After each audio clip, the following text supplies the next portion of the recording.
দাবি উঠছে। কিছুক্ষণ আগে আপনাদের সাংসদ খগেন মুর্মুও সমর্থন করে গেলেন নিশিকান্ত দুবে এবং শান্তনু ঠাকুরকে। তিনি বলছেন এটা নিয়ে পলিটিক্যাল ডিসকাশন হওয়া উচিত, যেহেতু তারা একজন মন্ত্রী বলেছেন, সাংসদ বলেছেন, সেখানকার পরিস্থিতি নিয়ে তিনি পলিটিক্যাল ডিসকাশনের দাবি করছেন এটাকে কনসিডার করার জন্য। খগেন মুর্মু পার্টির এ ধরনের কোনো পরিকল্পনা নেই। পার্টি পশ্চিমবঙ্গ ভাগের বিপক্ষে। পশ্চিমবঙ্গের জন্মদাতা ডক্টর শ্যামাপ্রসাদ মুখার্জি, এর বাইরে কোনো কথা হলে সেটা বিচ্যুতি। কেন্দ্রের পার্টি এবং রাজ্যের পার্টি এই অবস্থানের নীতিগতভাবে বিরোধিতা করছে। একটা অন্য কোশ্চেন রয়েছে। অভিষেক বন্দ্যোপাধ্যায় কালকে বলে গেছিলেন যে এত এমপি জয়ী করে নিয়ে এসছে, বিজেপিকে দিয়েছে, তারা এখানে বঙ্গভঙ্গের দাবি করছেন।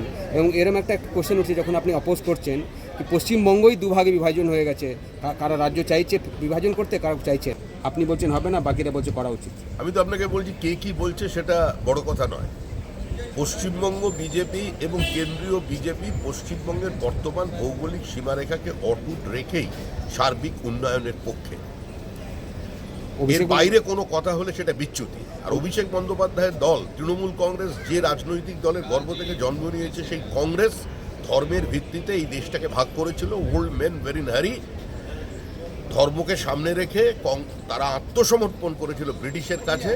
আর আজকে যে অধুনা পশ্চিমবঙ্গ আছে, আজকে যে ফারাক্কা ব্রিজটা আছে, সেটা আছে ডক্টর শ্যামাপ্রসাদ মুখার্জি, এন.সি. চ্যাটার্জি, মেঘনাথ শাহ, রানী জ্যোতির্ময়ী এবং আজকে ওই মালদার শিবেন্দু শেখর রায়ের কারণে। এবং এগুলো যারা বলছেন তারা ইতিহাসকে বিকৃত করতে চাইছেন।